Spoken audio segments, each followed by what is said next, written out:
नहीं, अब मेरे बाजू खड़े रहे कि इम्तियाज साहब बोले बात से, फिर अब क्या है उसमें? आपकी राय बताइए सर। नहीं, राय क्या है भाई, मेरे पार्टी के एमपी है। बुलाया नहीं है, आपके ऊपर विश्वास नहीं है, ऐसा इनका कहना है। मेरे को नहीं मालूम, आप उनसे पूछो।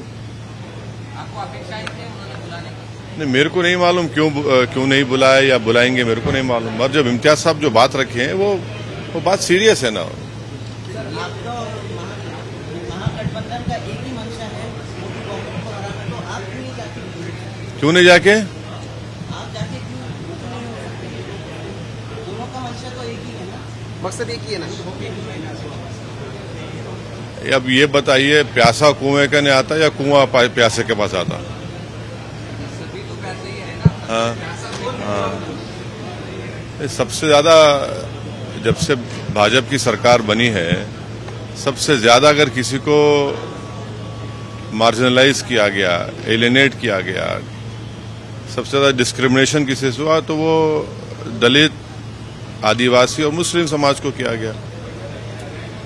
तो आप इसको भी तो देखो। आप आज सबसे ज्यादा अगर मॉब लिंचिंग होती है, सबसे ज्यादा अगर किसी के घर तोड़े जाते हैं, झूठे इल्जामात में किसी को उठा दिया जाता है, तो कौन है ये लोग? ये इसी समाज के लोग हैं पूरे। तो इसमें अगर आपको बीजेपी को हराने का है तो आपको एक एजेंडा बनाना पड़ेगा। क्या है वो, कैसे आगे बढ़ेंगे आप? सवाल मेरा नहीं है ना, सवाल असदुद्दीन ओवैसी का नहीं है। सवाल ये है कि आप इन चीजों पर गौर करो। आप सब अपनी राय रख रहे हैं, आपकी क्या राय है बीजेपी को हराने के लिए? आपको क्या जो 21 साल से नहीं हरा है वो यहाँ हरा दिया ना औरंगाबाद जनता ने। इससे बड़ा एग्जाम्पल क्या होगा आपको?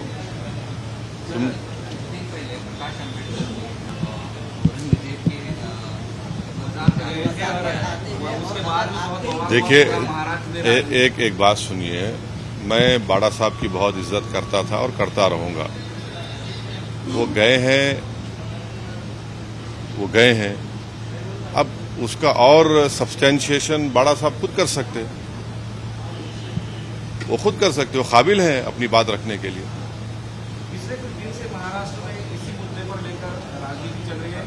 कोल्हापुर या संगम में इस जगह जो घटना घटी है, अभी ये मुद्दा सामने इलेक्शन के सामने जा रहा है।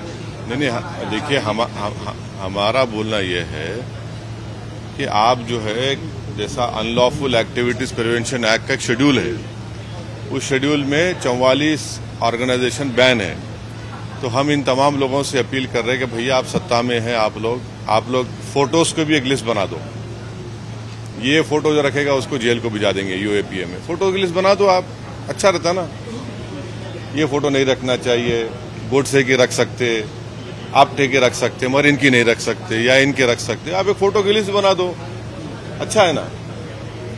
लिस्ट बना दो, उसको बोलो जो एक फोटो रखेगा उसको हम यूएपीए में डाल देंगे। अब क्या बोल सकते? कुछ प्लान है, ऐसा लग रहा है। क्या ये सब चल रहा है तो इलेक्शन सामने। हमारा मानना यह है कि ये सब तमाम चीजें जो हो रही है, हम महाराष्ट्र की पुलिस डिपार्टमेंट से और महाराष्ट्र की ब्यूरोक्रेसी से अपील कर रहे हैं कि आप महाराष्ट्र में लॉ एंड ऑर्डर स्थिति को बिगड़ने से बचाइए। पॉलिटिकल पार्टी सत्ता में आएंगे, चले जाएंगे, मगर लॉ एंड ऑर्डर बरकरार रहना चाहिए। जो डेलिब्रेट तरीके से इस तरह से हरकतें की जा रही हैं वो ठीक नहीं है महाराष्ट्र के लिए। सर, तुम्हारे मित्र केसीआर बीआरएस में आने के लिए महाराष्ट्र में बीजेपी और कुछ बड़े नेताओं को ऑफर कर रहे हैं। अभी नाम आया है कि पंकजा मुंडे जो बीजेपी सीनियर लीडर है, उनको भी आइए, हम आपको मुख्यमंत्री का उम्मीदवार बनाएंगे, ऐसे ही ऑफर है। नहीं, पंकजा मुंडे को तो 2 साल पहले इम्तियाज साहब बोले थे। 2 साल पहले बोले थे उनको, वो समझ रहे नहीं उनको। 2 साल पहले इम्तियाज साहब जो है, अब बाज लोग जो है हवा को सूंघ के बोलते बारिश हो रही।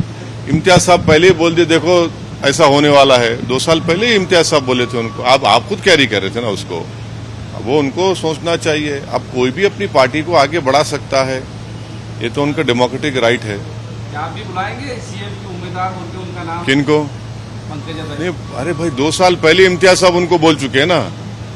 2 साल से इम्तियाज साहब उनको बोल रहे कि समझो बात को। मिले भी ना आप उनसे एक मर्तबा, मिलके भी बात किए। मिलने के बाद कुछ अब वो डिटेल ये बोलेंगे। जो हज के लिए गए हैं उन्हें काफी सारी परेशानी हो रही है, लेकिन नहीं, जी- हुकूमत इसे नजरअंदाज कर रही है। बिल्कुल, हज कमेटी के इंतजामात बहुत बदतरीन हुए हैं। हज कमेटी के इंतजामात सबसे खराब हुए हैं और ऐसा कभी माजी में ऐसा कभी नहीं हुआ है कि हाजी जाकर परेशान है और हाजी की लिफ्ट जिस होटल में या जिस बिल्डिंग में खड़ा गया, लिफ्ट गिर जाती है और दूर दूर खड़ा कर दिया गया। ये बात सबको मालूम कि जितने हाजी भारत से जाते उसमें ज्यादा ज़ईफ बुजुर्ग लोग होते हैं, उनको अब दूर दूर खड़ा कर दिए। और ये जो अगर कोई औरंगाबाद से जाएगा या कोई दूसरे शहर से जाएगा तो उससे आप 70,000 80,000 बढ़ के ले रहे। किस बात के ले रहे आप? क्यों ले रहे आप? आप तो बड़ा बात कर रहे कि वो हम पैसे कम, कहाँ पैसे कम कर दिया? आप तो ये तो पैसे इजाफा कर दिए उसमें। और जो प्राइवेट हज ऑपरेटर्स हैं उनको कोर्ट को जाना पड़ा, कोर्ट को जाकर जा रहे हैं वो लोग। तो इस साल बहुत ही गलत इंतजाम हुआ। हम तो इस मोदी सरकार से अपील करते हैं कि इसका जायजा लें। ये क्यों हुआ? ये हज का इंतजाम इतना खराब क्यों हुआ? बदबता प्रोब होनी चाहिए इसके ऊपर। अभी आखिरी सवाल है बस। अभी BRS और आपका भी पक्ष, दोनों का भी मतलब हाँ, महाराष्ट्र के सहार का पक्ष है दोनों भी, MIM और MIM का यहाँ अच्छी तरह से एक खासदार और कुछ नगर सेवक भी है, दोनों का इकट्ठा 2 विधायक भी है। हाँ, 2 विधायक में हाँ, इकट्ठा आकर कुछ सोच है आपकी कि महाराष्ट्र में राजनीति का दोनों इकट्ठा एक साथ आकर कुछ? नहीं, अभी तक तो ऐसा कोई बात नहीं हुई। सर, अमेरिका दौरे पर आपका क्या कहना है? हाँ, प्रधानमंत्री के अमेरिका दौरा है, उस पर क्या कहना है? प्रधानमंत्री अमेरिका गए। हम भी चाहते हैं कि भारत और अमेरिका के ताल्लुकात में और अच्छा और मजबूत हों, अच्छे हों और भारत अमेरिका के ताल्लुकात में बेहतरी के लिए H1 जो हमारे वीज़ा है स्टूडेंट का वो ज़्यादा रुका हुआ है, वो जल्दी हल हो। और वहाँ पर जब प्रधानमंत्री हैं तो अमेरिका के एक एक्स प्रेसिडेंट ने एक टीवी को इंटरव्यू देते हुए कहा, ओबामा ने, कि भारत में अल्पसंख्यक समाज मुसलमानों का जिस तरीके से उनको टारगेट किया जा रहा है वो भारत के हित में नहीं है, इससे भारत को नुकसान होगा। तो ये वो बराक ओबामा है जिसको हमारे देश के वजीर आजम प्रधानमंत्री ने वो फेमस सूट पहना था जिस पर उनका नाम लिखा हुआ था, अपने हाथों से चाय पिलाई और वो खुद आज ये बात कह रहे हैं। और दूसरी बात यह कि भारत के प्रधानमंत्री ने 9 साल में उनके प्रधानमंत्री के टेन्योर में पहली मर्तबा, जैसा आज हम खड़े होकर आपके सवालात का जवाब दे रहे, वैसा उन्होंने सवाल लिया।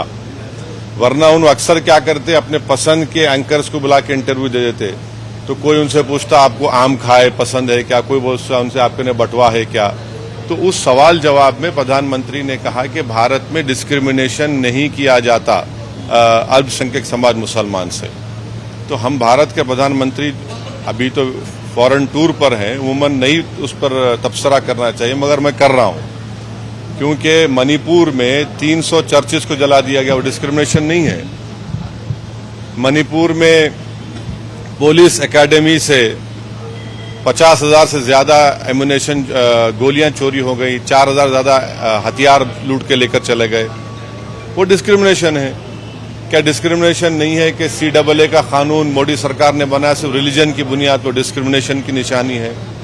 तीसरा डिस्क्रिमिनेशन की निशानी यह है कि आपने मौलाना आजाद फेलोशिप को बंद कर दिया। हमारे अल्पसंख्यक समाज के बच्चे अपना फेलोशिप कर पाएंगे न PhD कर पाएंगे। आपने प्री मैट्रिक स्कॉलरशिप को रिस्ट्रिक्ट कर दिया और गौ रक्षक जिसको चाहे पकड़ते हैं, जिसको चाहे मार देते हैं। वो डिस्क्रिमिनेशन नहीं है क्या? ये डिस्क्रिमिनेशन है। यहाँ पर ये सबका साथ, सबका विश्वास, सबका विकास, सबका प्रयास, ये बहुत अच्छा है, डायलॉग अच्छा है, मगर जमीन पर तो कुछ दिखता ही नहीं है ना। और फिर डिस्क्रिमिनेशन की मिसाल सबसे बड़ी है कि बीजेपी के पास 300 MP है, एक मुसलमान MP नहीं है, एक मुस्लिम मिनिस्टर नहीं है। ये डिस्क्रिमिनेशन की मिसालें आपके सामने रख रहा हूं मैं। और हम उम्मीद करते हैं कि प्रधानमंत्री आप लोगों से तो खुल के बात करें ना। ऐसा एक ओपन प्रेस कॉन्फ्रेंस प्रधानमंत्री कर लें दिल्ली में, एक 50-60 जर्नलिस्ट को बुलाकर तुमको जो पूछना है पूछो प्यारे, दिल खोल के पूछो, मैं आज जवाब दूंगा। विदेश में जाकर देते, यहाँ देने, भारत में देने से उनको इतना क्यों पीछे हट जाते हो? जिस तरह सेंट्रल जांच एजेंसियों की कार्रवाई हो रही है उस पर क्या कहेंगे? हो रही है जांच, क्या बोल सकते हैं, सब देख रहे हैं। चलिए बस हो गया बस। देश विदेशातील प्रत्येक घडामोडींचे लाईव्ह अपडेट मिळवण्यासाठी आता साम टीव्हीच्या सर्व सोशल मीडिया प्लॅटफॉर्मला लाईक, फॉलो आणि सबस्क्राईब करा।